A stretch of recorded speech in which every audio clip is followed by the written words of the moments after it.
c'est Caroline. Aujourd'hui, nous allons parler dans ma rubrique d'un bandeau connecté qui permet d'améliorer la qualité du sommeil. Et comment ça se fait? C'est un processus qui est tellement simple. Tout est parti d'une étude en France qui a prouvé qu'un tiers des Français avaient le sommeil troublé. Ils n'arrivaient pas à bien dormir après leurs activités physiques, après le travail, les activités de la journée. C'est beaucoup trop de stress. Hein. Voilà, le stress, le sommeil n'était pas de bonne qualité. Et normalement, on le dit, il faut dormir entre 6 et 9 heures par jour. Mais avec cet appareil-là, les scientifiques ont prouvé que ce n'est pas la durée qui détermine la qualité du sommeil. Tout à fait. Il faut seulement dormir bien et dormir profondément. Parce que lorsqu'on dort profondément, le corps a le temps de récupérer de toute la fatigue de la journée. C'est cela. Alors, le casque mis en place par cette start-up française installée à la fois à Paris et à San Francisco est équipé aussi de capteurs. Le casque, on le porte sur la tête pour dormir. Et dans ce casque, il y a 5 capteurs qui réceptionnent tout ce que le cerveau envoie comme ondes, tout ce que le cerveau envoie comme électricité. Parce que dans le cerveau, il y a de l'électricité. C'est ce qui nous permet de réfléchir et de pouvoir tout programmer. Je donne un exemple. Lorsque nous dormons, il y a le cerveau qui reste en éveil et qui permet de trier différentes sortes de bruits. Je donne un exemple. On peut être dans un maquis et il y a quelqu'un qui dort. Pendant son sommeil, le cerveau, lui, il reste en éveil. La musique qui passe n'est pas un danger. Mais dès qu'il y a un coup de feu, le cerveau va émettre un son qui va vous permettre de vous réveiller et de prendre la poudre d'escampette, de fuir, comme on le dit. Le coup de feu, même là, c'est trop même. Il suffit de toucher à sa bouteille, net, il se réveille. Hein. Ça, c'est quelqu'un qui est dans un maquis. Il touche à sa bouteille, non.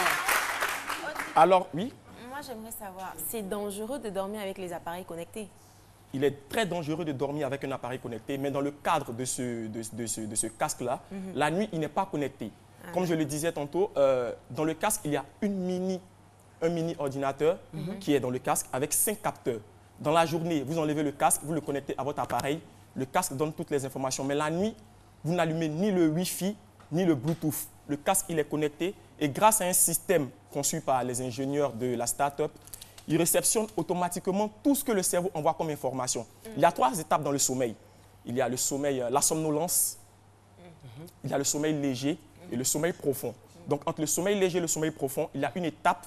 C'est à partir de cette étape-là que le casque il interagit avec le cerveau qui vous donne de la musique sans des écouteurs.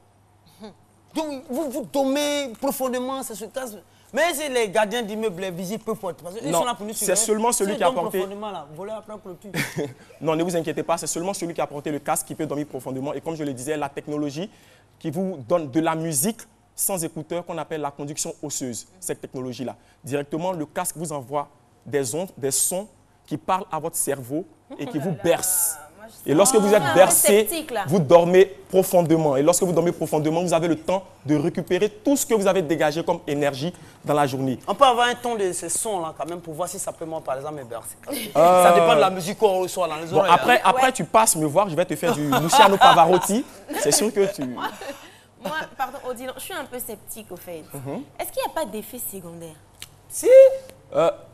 Ceux qui ont mis en place ce casque nous ont dit qu'il n'y a pas d'effet secondaire. Voilà. Ils ont bien vérifié. Ils ont vérifié. C'est un échantillon de 1500 personnes.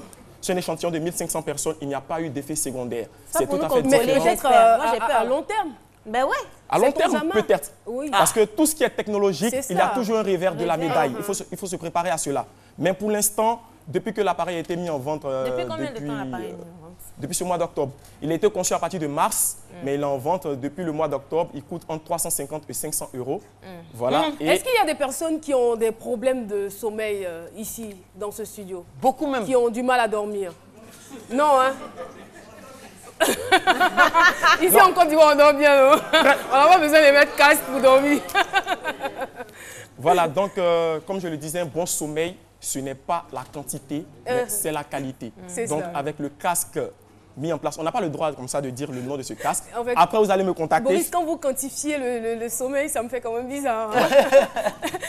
Ce n'est pas le nombre d'heures. Ce n'est pas le nombre d'heures. Ce n'est pas le nombre d'heures. 9 heures, 10 heures, il y a la qualité. Le sommeil profond. Il faut tout faire pour arriver à la phase 3 du sommeil, qui est le sommeil profond. Le sommeil profond. Voilà, le sommeil pendant lequel vous êtes à l'aise. Et c'est surtout carrément très important chez l'enfant, parce que c'est à cette étape du sommeil que les hormones de croissance se développent. Les enfants peuvent porter l'appareil? Pour l'instant, non, c'est pour les grandes personnes. D'accord. Voilà. Merci beaucoup, Boris, pour cette information que vous venez de nous porter. Et tout de suite, nous allons partir pour les Kpakpato. On va retrouver donc Alissa Zena. C'est parti.